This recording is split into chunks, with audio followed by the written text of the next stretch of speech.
నిన్న జగన్మోహన్ రెడ్డి గారు కూడా పులివెందుల్లో నామినేషన్ వేశారు. ఒక్కసారి ఆయన అఫిడవిట్ చూస్తే ఆయన అఫీషియల్గా చూపించింది వచ్చేసి దాదాపు 750 కోట్లు, అంటే వాళ్ళ కుటుంబం అంతా. ఆయన అంతకుముందు గతంలో కానీ అనేక సందర్భాల్లో ఏం చెప్పాడంటే, ఆయన క్యాప్షన్ వచ్చేసి, ఈ రాష్ట్రంలో జరిగే ఎన్నికల సమరంలో ఒక పేదవాడికి పెత్తందారుడికి యుద్ధం జరుగుతూ ఉంది, మీరంతా కూడా పేదవాళ్ళ సైడ్ ఉండాలి అనేటువంటి క్యాప్షన్ మొత్తం, అంటే ఎక్కడ చూసినా పోస్టర్స్లో పేదవాడికి పెత్తందారుడుకు పోటీ అన్నట్టు, అంటే తెలుగుదేశం వాళ్ళు వచ్చేసి పెత్తందారులు అయినట్లు, ఆయన పేదవాడికి రిప్రజెంటేటివ్ అయినట్టు ఆయన మాట్లాడడం జరిగింది.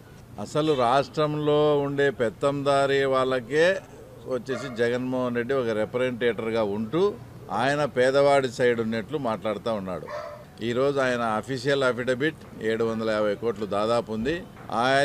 ఆయన మీద పోటీ చేస్తున్న నా అఫిడవిట్ అంతా కూడా 70-80 లక్షల్లోనే ఉంది. అంటే ఇప్పుడు ఆయన ప్రకారమే ఆయన చెప్పినట్లుగానే, అంటే ఇక్కడ పేదవాడు ఎవరు వచ్చేసి పెత్తందారుడు ఎవరు, ఒక్కసారి పులివెందుల ప్రజలు కానీ రాష్ట్ర ప్రజలు కూడా ఆలోచన చేయండి.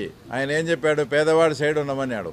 అంటే నిన్న ఆయన నామినేషన్ వేసిన సందర్భంగా చూపించిన ప్రకారం ఇక్కడ పేదవాడు వచ్చేసి బీటెక్ రవి, తర్వాత పెత్తందారుడు వచ్చేసి జగన్మోహన్ రెడ్డి కాదా. కాబట్టి పులివెందుల ప్రజలంతా ఏదైతే జగన్మోహన్ రెడ్డి చెప్పాడో ఆ ప్రకారమే చేయమని కూడా నేను పులివెందుల ప్రజలను రిక్వెస్ట్ చేస్తూ ఉన్నా.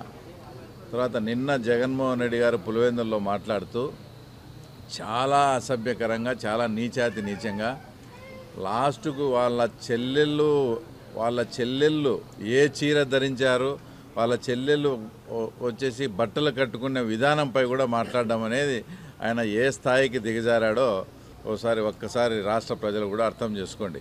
అసలు ఈ ప్రకారము పచ్చ చీర కట్టుకున్న వాళ్ళంతా కూడా ఆ రకంగా ఆయన మాట్లాడితే, మీరు ఇంటికి వెళ్ళి భారతమ్మ గారి వార్డ్రోబ్ చెక్ చేయండి.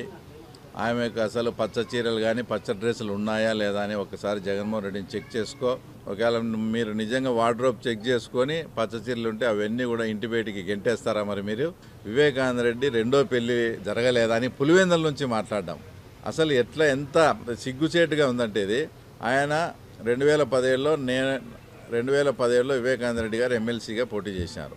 ఆ పోటీ చేసే టయానికే ఈ రెండో పెళ్లి విషయము ఇది అంతా కూడా జగన్మోహన్ రెడ్డికి తెలుసు. అన్నీ తెలిసి కూడా మీరు అప్పుడు ఎమ్మెల్సీ టికెట్ ఇచ్చారు కదా, అప్పుడు కనపరాలేదా? అంటే ఇప్పుడు మర్డర్ జరిగే ఆ కేసులో ఆ కేసు మీ మీదకి వస్తానే అప్పుడు వివేకానంద రెడ్డి గారి క్యారెక్టర్ను అసాసినేట్ చేసేదానికి, అంటే 2017లో ఉన్నప్పుడే తెలిసి ఈ స్టోరీ అంతా. కానీ ఈరోజు మీరు మాట్లాడుతున్నారు ఇది. ఇంకోటి ఏంటంటే, పులివెందులకు వచ్చినప్పుడు కూడా 2 రోజుల ముందు ప్లాస్టర్ లేదు, 2 రోజులకు వచ్చిన తర్వాత మళ్ళీ ప్లాస్టర్ పెట్టుకొని వచ్చాడు. అంటే అసలు పులివెందుల ప్రజల పట్ల ఆయనకి అంత అమాయకులు అనుకున్నాడా, లేక అంత వెర్రోళ్ళు అనుకున్నారా, లేక పులివెందుల్లో కూడా ప్లాస్టర్ వేసుకొని ఆ సానుభూతి సంపాదించుకొని పులివెందులో కూడా సానుభూతి ఓట్ల కోసం ఆయన ప్రయత్నం చేస్తూ ఉన్నాడంటే ఇంతకన్నా దారుణమైన విషయం. తర్వాత ఇంకోటి లేదు. నిన్న మీటింగ్ కూడా మేము నామినేషన్ వేసే కార్యక్రమానికి మీటింగ్ వచ్చినప్పుడు స్వచ్ఛందంగా సోషల్ మీడియాలో పిలిపిస్తే వేలాది మందిగా తరలివచ్చినారు. నిన్న జగన్మోహన్ రెడ్డి నామినేషన్కు పులివెందుల్లోనే డబ్బులు తర్వాత మద్యం సరఫరా చేసుకొని మనుషులను పిలిపించుకునే స్థాయికి వచ్చేసి ఈరోజు జగన్మోహన్ రెడ్డి దిగజారినారు. వైఎస్ఆర్ పార్టీ స్పష్టంగా మాకు కనపడతా ఉంది. కాబట్టి పులివెందుల ప్రజలు ఈసారి జగన్మోహన్ రెడ్డి అహంకారానికి, పులివెందుల ప్రజల పట్ల జగన్మోహన్ రెడ్డి చూపించిన నిర్లక్ష్య వైఖరికి రాబోయే ఎలక్షన్స్లో ఖచ్చితంగా బుద్ధి చెప్పాలని ఆ సమయం కోసం ఎదురు చూస్తూ ఉన్నారు.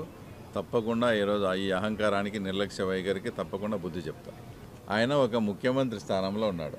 ముఖ్యమంత్రి స్థానంలో ఉన్నప్పుడు నువ్వు పార్టీ పెట్టుకునేప్పుడు ఆయన మీద ఆరోపణలు వచ్చినప్పుడు నైతిక బాధ్యత వహించి నువ్వు టికెట్ మామూలుగా అయితే ఇవ్వకూడదు.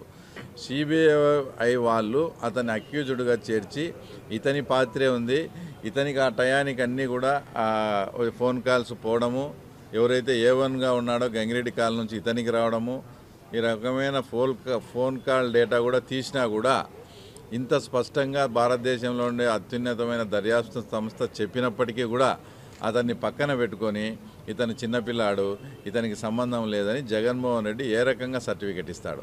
జగన్మోహన్ రెడ్డి ఇంకా విధి లేని పరిస్థితుల్లో అతనే దానికంతా కర్త కర్మ క్రియ కాబట్టి అతను వెనుకేసుకొస్తాడు.